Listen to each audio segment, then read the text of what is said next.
तो पहले बच्चों नमस्कार। क्लास 10th के लिए हमने मैथ और साइंस की जो टेस्ट सीरीज हमने स्टार्ट कर रखी थी, उसके अंदर जो साइंस का चैप्टर 2 है, इसका टेस्ट आप सभी बच्चों ने दिया। और इस वीडियो के अंदर इस चैप्टर जो सेकंड चैप्टर है आपके साइंस का, एसिड बेस एंड साल्ट यानी अम्ल क्षार और लवण, तो इस चैप्टर का जो कंप्लीट सॉल्यूशन है टेस्ट का, वो इस वीडियो के अंदर आपको मिलने वाला है। फुल कंसेप्ट के साथ मिलेगा, शॉर्ट ट्रिक के साथ मिलेगा, बेहतरीन तरीके से हम पूरा जो सॉल्यूशन है टेस्ट का वो इस वीडियो के अंदर बताएंगे। तो वीडियो को कंप्लीट वॉच करना है आपको। और सबसे पहले आप देख सकते हैं फर्स्ट जो क्वेश्चन है, अपच का उपचार करने के लिए, अपच का उपचार करने के लिए निम्न में से किस औषधि का उपयोग होता है। यानी इस क्वेश्चन में आपको क्या बताना है कि अपच का उपचार करने के लिए आपको किस औषधि का उपयोग आप कर सकते हैं, तो उस औषधि का नाम आपको बताना है। तो 4 ऑप्शन आपको दिए गए हैं और क्वेश्चन है वो आपके दोनों वर्जन में है, इंग्लिश और हिंदी दोनों मीडियम में है। तो दोनों मीडियम के स्टूडेंट आप देख सकते हैं। तो फर्स्ट जो ए ऑप्शन के अंदर आप देख सकते हैं, फर्स्ट ऑप्शन के अंदर प्रतिजैविक दे रखा है यानी एंटीबायोटिक दे रखा है। और 2 में दे रखा है आपके पीड़ाहारी यानी पेनफुल। और 3 के अंदर दे रखा है एंटासिड। और 4 में दे रखा है आपके प्रतिरोधी। तो इसमें कौन सा ऑप्शन आपका करेक्ट होगा, यानी अपच का उपचार करने के लिए किस औषधि का उपयोग किया जाता है। तो अपच का उपचार करने के लिए किस औषधि का उपयोग किया जाता है, आपके एंटासिड। ओके, यानी जो 3 वाला ऑप्शन है वो इसमें क्या हो जाएगा, करेक्ट हो जाएगा। उसके बाद में अगला क्वेश्चन आप देख सकते हैं कि डॉक्टर डॉक्टर टूटी हुई हड्डियों को सही जगह पर स्थिर रखने के लिए उपयोग करते हैं। तो किसका उपयोग करते हैं, यानी जो डॉक्टर हैं वो टूटी हुई हड्डियों को जोड़ने के लिए या फिर सही जगह पर स्थिर रखने के लिए किसका उपयोग करते हैं। यानी doctors use to fix broken bones in the right place. तो इसमें फर्स्ट ऑप्शन दे रखा है आपके सीमेंट का यानी ऑफ सीमेंट। और जो सेकंड ऑप्शन है उसमें दे रखा है आपके जिप्सम का। और थर्ड है उसमें सोडा। और 4 है आपके प्लास्टर ऑफ पेरिस जिसको पीओपी के नाम से जानते हैं। तो 4 जो ऑप्शन है वो आपको दिए गए हैं, कौन सा ऑप्शन आपका इसमें सही होगा। तो जैसा कि आपको पता है कि प्लास्टर ऑफ पेरिस है, उसका एक चिकित्सा क्षेत्र में उपयोग किया जाता है, जिसमें डॉक्टर्स होते हैं वो टूटी हुई हड्डियां होती हैं उनको जोड़ने का काम करते हैं। तो इसके लिए हमें किसका उपयोग किया जाता है, प्लास्टर ऑफ पेरिस का। यानी जो 4 ऑप्शन है आपके 4 वाला जो ऑप्शन है विकल्प है वो आपका इसमें क्या होगा, करेक्ट होगा। उसके बाद में अगला क्वेश्चन देखते हैं। क्वेश्चन नंबर 3 आपको दिया गया है कि निम्न में प्राकृतिक सूचक है यानी नेचुरल इंडिकेटर है, वो आपको बताना है। तो 4 ऑप्शन आपको दिए गए हैं। फर्स्ट ऑप्शन में आपको दे रखा है मेथिल ऑरेंज। और सेकंड में आपको दे रखा है वेनिला। और थर्ड में आपको दे रखा है लौंग का तेल। और 4 में दे रखा है लिटमस। तो जैसा कि आप जानते हैं कि जो मेथिल ऑरेंज होता है, मेथिल ऑरेंज होता है वो कौन सा जो मेथिल ऑरेंज होता है वो कौन सा इंडिकेटर होता है, कौन सा सूचक होता है, आपके संश्लेषित सूचक होता है। तो ये आपको साथ साथ में नोट कर लेना है कि जो संश्लेषित सूचक है उसका उदाहरण है, एक तो मेथिल ऑरेंज होता है, एक होता है फिनोल्फ्थेलिन। उसके बाद में वेनिला लौंग का तेल, एक तो वेनिला है एक लौंग का तेल है, यानी एक तो वेनिला एक लौंग का तेल, एक होता है बारीक कटी हुई प्याज। ये तीनों किसके एग्जाम्पल हैं, ये हैं आपके गंधीय सूचक के। ये किसके उदाहरण हैं, गंधीय सूचक के। बाकी कौन सा इंडिकेटर बचा है आपके, नेचुरल, हमें बताना है नेचुरल इंडिकेटर यानी प्राकृतिक सूचक। तो प्राकृतिक सूचक के उदाहरण कौन कौन से हैं, एक तो है आपके लिटमस जो आपको इसमें दिया गया है, लिटमस। एक होता है आपके हल्दी, एक होता है हल्दी। ये दोनों उदाहरण किसके हैं, आपके प्राकृतिक सूचक के उदाहरण है। तो इसमें आपको बताना था प्राकृतिक सूचक कौन सा है। तो इसमें 4 ऑप्शन है वो आपका सही हो जाएगा, लिटमस। ओके, उसके बाद में क्वेश्चन नंबर 4 आपको दिया गया है पीएच स्केल में पी किसका सूचक है। वेरी वेरी इंपॉर्टेंट क्वेश्चन है बोर्ड एग्जाम 2025 के लिए। और ऐसे ही क्वेश्चंस का जो समावेश है, ऐसे ही क्वेश्चंस हमने उठाए हैं टेस्ट सीरीज के अंदर जो आपके बोर्ड एग्जाम 2025 के लिए वेरी वेरी इंपॉर्टेंट है। और काफी सारे क्वेश्चंस है वो आपको सेम टू सेम देखने को मिलेंगे पेपर के अंदर। तो पीएच स्केल में पी किसका सूचक है, यानी जो पीएच स्केल होता है उसमें हमें बताना है कि यहाँ पर जो पी वर्ड है, पी जो वर्ड है वो किसका सूचक है, किसको इंडिकेट कर रहा है, यानी what does P indicate in the pH scale. तो पी किसको सूचक करता है, तो P4 होता है, ये आपको ध्यान देना है। P4 होता है पोटेंज। P4 क्या होता है, पोटेंज। इसको हिंदी के अंदर पुषांश बोलते हैं।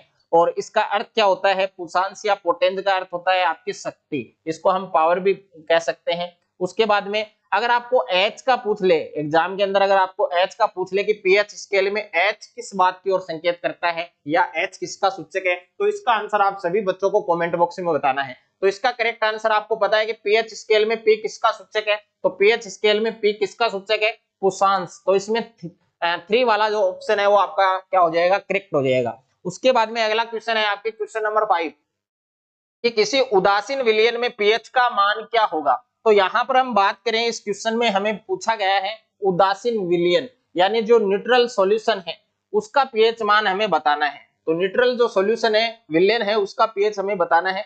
तो पीएच के मान पर हम 3 सिचुएशन को पढ़ेंगे। एक सिचुएशन है जिसमें क्या होता है, अगर पीएच का मान किसी भी विलयन का पीएच अगर 7 से क्या है कम, 7 से कम कितना भी हो सकता है, 0 भी हो सकता है, 1 भी हो सकता है, 3 भी हो सकता है। और सेकंड जो स्थिति है वो है 7 से ज्यादा। अगर किसी विलयन का पीएच मान कितना है, 7 से ज्यादा है। 7 से ज्यादा कितना भी हो सकता है, 11 हो सकता है, 14 हो सकता है, लेकिन 14 से कम रहेगा, यानी 0 और 14 के बीच में रहेगा। और अगर तीसरी कंडीशन है 7 यानी फिक्स 7, केवल 7, तो यहाँ पर अगर 7 से कम है तो वो क्या होगा, उसमें प्रकृति क्या होगी, अम्लीय होगी।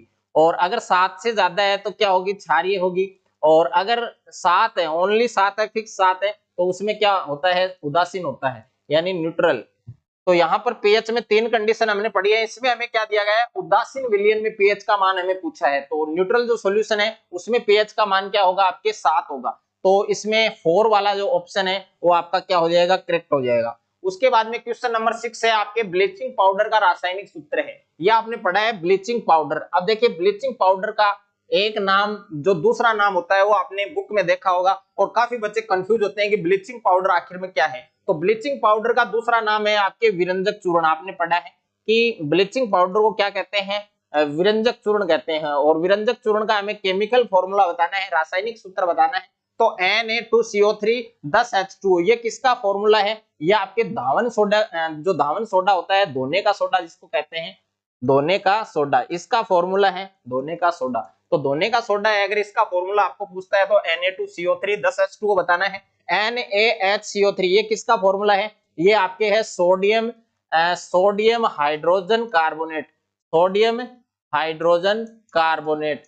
और इसको एक नाम और भी है इसका, इसको बोलते हैं सोडियम बाइकार्बोनेट। उसके बाद में CaOCl2 ये आपके विरंजक चूर्ण का है, ब्लीचिंग पाउडर का है। और CaSO4 5H2 ये आपके नीला थोथा, इसको हम बोल सकते हैं नीला थोथा। तो इसका करेक्ट आंसर क्या होगा, यानी ब्लीचिंग पाउडर है उसका रासायनिक सूत्र क्या होगा, आपके ऑप्शन 3 होगा करेक्ट इसमें, CaOCl2। उसके बाद में क्वेश्चन नंबर 7 है आपके जिप्सम में क्रिस्टल के जल के कितने अणु होते हैं, यानी जो जिप्सम होता है। तो सबसे पहले प्यारे बच्चों आपको जिप्सम का फॉर्मूला आना चाहिए। तो जिप्सम का रासायनिक सूत्र क्या होता है, CaSO4, उसके बाद में डॉट है 2H2O, ये किसका सूत्र है, जिप्सम का सूत्र है। और क्रिस्टल, देखिए आपने पढ़ा होगा क्रिस्टलन का जल, क्रिस्टलन का जल, इसकी जो डेफिनेशन वो आपने पढ़ी होगी। क्रिस्टलन का जल क्या होता है, लवण के एक सूत्र इकाई में जल के निश्चित अणुओं की संख्या। तो जल के निश्चित अणुओं की संख्या हमें देखनी है। तो ये फॉर्मूला किसका है, जिप्सम का है। और जल का रासायनिक सूत्र आपको पता है H2O। तो इसमें जल के जो अणु है वो कितने हैं, 2 हैं। तो इसमें जल के कितने अणु होते हैं, जल के कितने अणु होते हैं, तो जल के कितने अणु जिप्सम के अंदर 2 हैं। तो इसका करेक्ट आंसर क्या होगा, आपके 2 हो जाएगा, यानी ऑप्शन नंबर 2 आपका इसमें सही होगा, करेक्ट होगा। 8 नंबर क्वेश्चन है आपके कि कोई विलयन यानी कोई सॉल्यूशन लाल लिटमस को नीला कर देता है। सबसे पहले तो ये पता लगाना है कि ये अम्ल होगा या क्षार होगा। कि कोई विलयन है हमारे पास और वो क्या कर रहा है, लाल लिटमस को नीला कर रहा है, तो इसका पीएच है वो क्या होगा। तो इसमें 4 विकल्प आपको दिए गए हैं, 1, 4 और 5 और 10। तो सबसे पहले हमें ये पता लगाना है कि ये जो सॉल्यूशन है, ये जो विलयन है, ये अम्ल है या क्षार है। तो देखिए ये क्या कर रहा है, लाल लिटमस को क्या कर रहा है, नीला कर रहा है। तो देखिए हमें एक शॉर्ट ट्रिक पता है, अनिल, ये नाम आपको याद रखना है, अनिल आप याद रख सकते हैं। ऐसे आपका क्या है, अमल, ऐसे आपका क्या है, अमल। और अमल है वो क्या करता है, नीले को लाल करता है, अमल है वो नीले को क्या करता है, लाल। और इसके अपोजिट में होता है आपके क्षार, क्षार क्या करता है, लाल को नीला कर रहा है। तो यहाँ पर कंडीशन क्या है, आपके लाल लिटमस को क्या कर रहा है, नीला कर रहा है। तो लाल लिटमस को अगर नीला कर रहा है तो वो प्रकृति क्या होगी, वो सॉल्यूशन क्या होगा, आपके क्षार होगा। और क्षार का पीएच मान आपको पता है 7 से ज्यादा होता है। 7 से ज्यादा इसमें आप देख सकते हैं, ये तो 7 से कम है तो ये तो एसिड है, और ये भी 7 से कम है, ये भी एसिड है, ये भी 7 से कम है यानी 5, तो ये भी एसिड है। तो 7 से ज्यादा आपको 4 वाले ऑप्शन में दे रखा है यानी 10, तो ये क्या होगा, आपके क्षार होगा। उसके बाद में अगला क्वेश्चन है आपके क्वेश्चन नंबर 9 है कि संतरे में कौन सा अम्ल उपस्थित होता है। वेरी वेरी इंपॉर्टेंट क्वेश्चन है आपके। संतरे के अंदर आपको बताना है कि कौन सा एसिड पाया जाता है, कौन सा अम्ल पाया जाता है। तो एक ऑप्शन में दे रखा है टार्ट्रिक अम्ल, और 2 में दे रखा है सिट्रिक अम्ल, और 3 के अंदर दे रखा है एसिटिक अम्ल, और 4 में दे रखा है आपको लैक्टिक अम्ल। तो लैक्टिक अम्ल है, सबसे पहले देखिए लैक्टिक अम्ल किसमें पाया जाता है। तो लैक्टिक अम्ल पाया जाता है पहले बच्चों आपके दही के अंदर। ओके, दही में कौन सा अम्ल पाया जाता है, लैक्टिक अम्ल। और एसिटिक अम्ल किसमें पाया जाता है, तो एसिटिक अम्ल की अगर मैं बात करूं तो ये पाया जाता है आपके सिरका। और सिरका आप जानते हैं जिसका उपयोग अचार बनाने के लिए करते हैं। और यहाँ पर टार्ट्रिक की मैं बात करूं तो नींबू के अंदर कौन सा अम्ल पाया जाता है, यहाँ पर नींबू हो गया आपके, और इमली, नींबू और इमली में कौन सा अम्ल पाया जाता है, आपके टार्ट्रिक अम्ल पाया जाता है। लेकिन हमें बताना है संतरे में कौन सा अम्ल उपस्थित होता है। तो सैफोर कौन सा है आपके, इसकी शॉर्ट ट्रिक है ये सैफोर सिट्रिक। तो सिट्रिक अम्ल है वो संतरे के अंदर पाया जाता है। तो इसमें जो सेकंड ऑप्शन है वो क्या हो जाएगा, आपका करेक्ट हो जाएगा। उसके बाद में क्वेश्चन नंबर 10 है आपके। क्वेश्चन नंबर 10 देख सकते हैं, पीएच स्केल का आविष्कार किसने किया, यानी पीएच स्केल है उसकी खोज किस वैज्ञानिक ने की थी, उसका आविष्कार किस वैज्ञानिक ने किया था। तो फर्स्ट में आप देख सकते हैं अरस्तु है, सेकंड में आपको दे रखा है सोरेनसन, और थर्ड में दे रखा है डॉक्टर सलीम अली, और फोर्थ में दे रखा है आर्यभट्ट।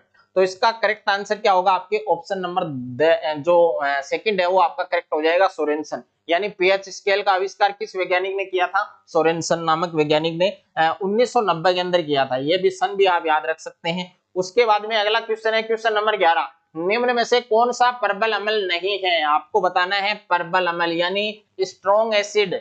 यहाँ पर 4 ऑप्शन आपको दे रखे हैं, और एक ऑप्शन ऐसा है जिसमें स्ट्रॉन्ग एसिड नहीं है। ओके, बाकी के सभी आपके प्रबल अम्ल है, स्ट्रॉन्ग एसिड है। तो फर्स्ट के अंदर आप देख सकते हैं H2SO4। H2SO4 क्या है, इसको क्या कहते हैं, सल्फ्यूरिक अम्ल कहते हैं, यानी H2SO4 इसको क्या कहते हैं, सल्फ्यूरिक अम्ल। तो सल्फ्यूरिक अम्ल है वो आपके क्या है, एक स्ट्रॉन्ग एसिड होता है, प्रबल अम्ल होता है। HCl भी क्या होता है, प्रबल अम्ल होता है। HNO3 है, ये भी आपके प्रबल अम्ल होता है, यानी तीनों ही प्रबल अम्ल हैं। लेकिन CH3COOH जिसको एसिटिक अम्ल कहा जाता है, एसिटिक अम्ल कहा जाता है, तो ये आपके प्रबल अम्ल नहीं होता है। तो इसमें कौन सा ऑप्शन आपका सही होगा, यानी 4 नंबर पर जो ऑप्शन है आपके CH3COOH, ये इसमें प्रबल अम्ल नहीं होगा। उसके बाद में क्वेश्चन नंबर 12 है आपके कि हमारा उद्र कौन सा अम्ल उत्पन्न करता है।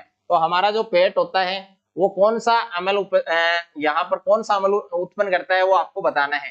तो इसमें 4 ऑप्शन दे रखे हैं। एक तो H2SO4, H2SO4 का मतलब क्या है, सल्फ्यूरिक अम्ल है। और HCl का मतलब है हाइड्रोक्लोरिक अम्ल, HNO3 का मतलब है नाइट्रिक अम्ल, CH3COOH का मतलब क्या है यहाँ पर एसिटिक अम्ल। तो आपको क्या बताना है, आपको बताना है बच्चों कि हमारा जो पेट होता है, हमारा जो उदर होता है वो कौन सा अम्ल उत्पन्न करता है। तो हमारा जो उदर है, हमारा जो पेट है वो हाइड्रोक्लोरिक अम्ल उत्पन्न करता है। तो इसमें जो सेकंड ऑप्शन है वो आपका करेक्ट हो जाएगा, HCl। उसके बाद में क्वेश्चन नंबर 13 है कि शुष्क भुजा हुआ चूना। तो भुजा हुआ जो चूना होता है उसका फार्मूला क्या होता है, CaO। ओके, और क्लोरीन गैस से क्रिया करानी है भाई, क्लोरीन गैस से क्रिया कराने पर कौन कौन सा पदार्थ बनता है, कौन सा पदार्थ बनता है, यानी क्लोरीन गैस का फॉर्मूला हो गया Cl2। इन दोनों की हमें क्या करानी है, यहाँ पर रिएक्शन करानी है। तो CaO प्लस Cl2, इन दोनों की जब रिएक्शन कराएंगे तो बनेगा आपके CaOCl2। ये किसका फॉर्मूला है, विरंजक चूर्ण, जिसको ब्लीचिंग पाउडर कहा जाता है। तो आप देख सकते हैं 4 ऑप्शन आपको दे रखे हैं, विरंजक चूर्ण है, कैल्शियम क्लोराइड है, हाइड्रोक्लोरिक अम्ल है, जल है, और विरंजक चूर्ण है वो इसका करेक्ट आंसर हो जाएगा ब्लीचिंग पाउडर जिसको कहा जाता है। तो इसमें एक ऑप्शन आपका सही होगा।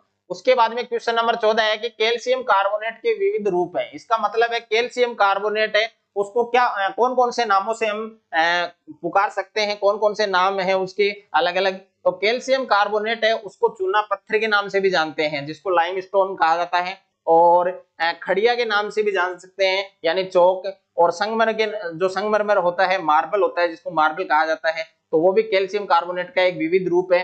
और 4 में आपके उपयुक्त सभी। यानी कैल्शियम कार्बोनेट के विविध रूप ये तीनों हैं, एक तो चूना पत्थर भी होगा, खड़िया भी होगा, संगमरमर भी होगा, तो इसमें आपके द ऑप्शन है वो आपका क्या हो जाएगा, करेक्ट हो जाएगा। उसके बाद में क्वेश्चन नंबर 15 है आपके निम्नलिखित में से कौन लवण है।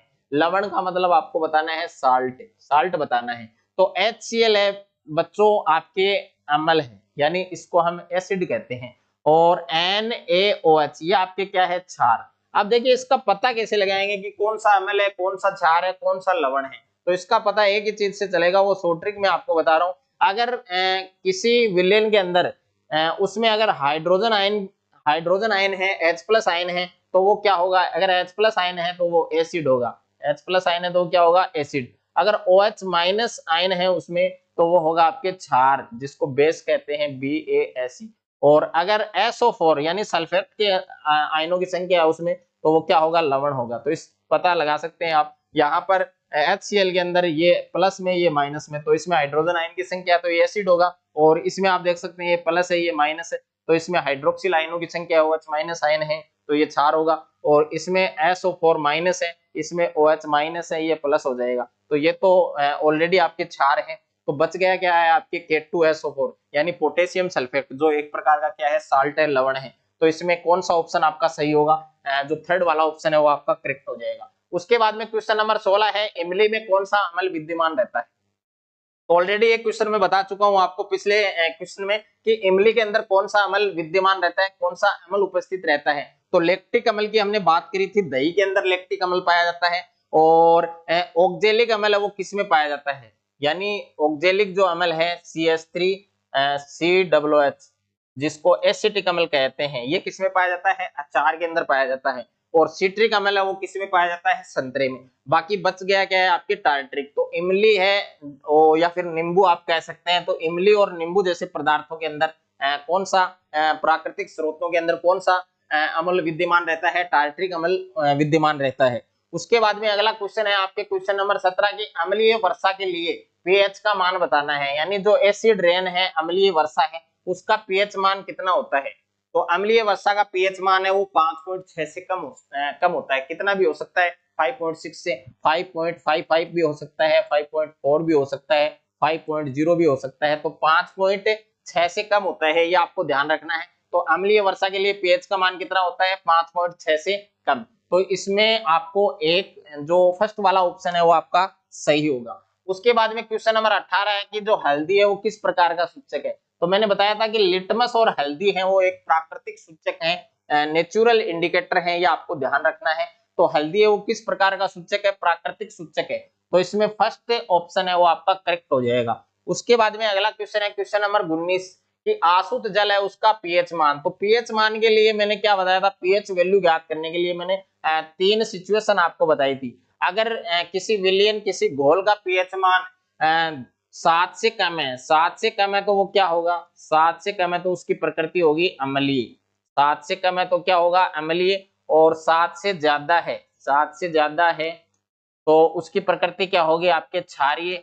और फिक्स 7 है, यानी 7 है, ओनली फॉर 7 है, तो उसके लिए क्या होगा, उदासीन होगा। अब आसुत जल हमें दिया गया है, तो आसुत जल का पीएच मान है वो कितना होता है, 7 होता है। तो इसमें जो थर्ड वाला ऑप्शन है वो आपका सही हो जाएगा। और काफी सारे बोर्ड एग्जाम हुए हैं, आपके प्रीवियस ईयर क्वेश्चन है, प्रीवियस ईयर क्वेश्चन पेपर है, उनमें काफी बार ये क्वेश्चन पूछा गया था, आसुत जल का पीएच मान। और फिर भी ये 2025 के लिए वेरी वेरी इंपॉर्टेंट है।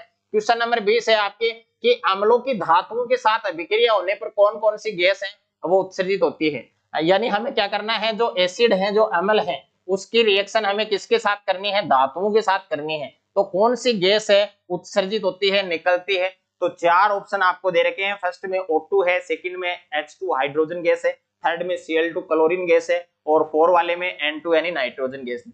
तो इसमें हम क्या करेंगे, फुल कॉन्सेप्ट के साथ अगर इस क्वेश्चन के आंसर की हम बात करें तो हमें सबसे पहले लेना है एक अम्ल लेना है, और उसकी रिएक्शन किसके साथ करनी है, धातु के साथ। तो जैसा कि आपको पता है कि जो Zn होता है, जिंक होता है, वो क्या है आपके एक धातु है। और अम्ल लेना है साथ में, इसको अम्ल में मिलाना है। तो अम्ल हम लेते हैं सल्फ्यूरिक अम्ल, और सल्फ्यूरिक अम्ल का जो फॉर्मूला है वो क्या है, H2SO4। अब इन दोनों की क्या करनी है बच्चों, रिएक्शन करनी है, क्रिया करवानी है। तो यहाँ पर आप देख सकते हैं सबसे पहले जो जस्ता होता है, जिंक होता है, वो एक प्रकार की धातु है और सभी धातुओं पर जो संयोजकता है वो किसकी होती है, प्लस की होती है। यानी Zn है उस पर किसकी संयोजकता है, प्लस की है। और यहाँ पर आप देख सकते हैं हाइड्रोजन पर भी किसकी होती है, प्लस की। और SO4 एक लवण है, एक साल्ट है, ओके, जिसको सल्फेट कहा जाता है, इस पर हमेशा माइनस की होती है। तो एक प्लस है वो प्लस के साथ रिएक्शन नहीं कर सकता है, यानी यहाँ पर Zn है वो किसके साथ रिएक्शन नहीं कर सकता है, हाइड्रोजन के साथ। तो Zn किसके साथ कर सकता है रिएक्शन, SO4 के साथ कर सकता है। तो इन दोनों को मिलाना है, जोड़ना है, तो ये बनेगा बच्चों आपके ZnSO4। और बच गया क्या है आपके शेष में, बचा है बच्चों यहाँ पर आप देख सकते हैं H2 बच गया है, यानी हाइड्रोजन गैस। तो आप देख सकते हैं कि जब अम्लों की धातुओं के साथ क्रिया करवाते हैं, रिएक्शन करवाते हैं, विक्रिया करवाते हैं, तो कौन सी गैस उत्सर्जित होती है, आपके हाइड्रोजन गैस उत्सर्जित होती है। तो जो सेकंड टेस्ट है आपके साइंस का, जिसमें 20 क्वेश्चन थे आपके चैप्टर 2 के एसिड बेस और साल्ट वाला जो चैप्टर था, इसका जो टेस्ट है इसका फुल सॉल्यूशन मैंने इस वीडियो के अंदर दिया है। और इस टेस्ट में जो टॉपर 5 बच्चे हैं उनका जो नाम है वो अगले वीडियो में बताया जाएगा कि किन किन बच्चों को फर्स्ट रैंक मिली है। और अगला जो थर्ड वाला जो चैप्टर है आपकी धातु एवं अधातु, यानी मेटल एंड नॉन मेटल, और उस चैप्टर का टेस्ट सभी बच्चों को देना है। तो टेस्ट आप किस प्रकार से ज्वाइन कर सकते हैं, टेस्ट सीरीज को किस प्रकार से आप जुड़ सकते हैं, उसमें किस प्रकार से ज्वाइन कर सकते हैं। तो देखिए हमारा जो एप्लीकेशन है, विद्यासागर एप्लीकेशन है, उसका लिंक मैंने डिस्क्रिप्शन में दे दिया है। तो सबसे पहले आपको उस एप्लीकेशन को डाउनलोड करना है और उसमें टेस्ट सीरीज का आपको एक ऑप्शन मिलेगा, तो वहां जाकर आप टेस्ट सीरीज में जुड़ सकते हैं। मैथ और साइंस की जो टेस्ट सीरीज है वो हमने स्टार्ट कर रखी है, तो उसको आप ज्वाइन कर सकते हैं। और बोर्ड एग्जाम 2025 के अंदर साइंस और मैथ्स के अंदर आप तहलका मचा सकते हैं, एक अच्छा स्कोर आप कर सकते हैं। धन्यवाद बच्चों।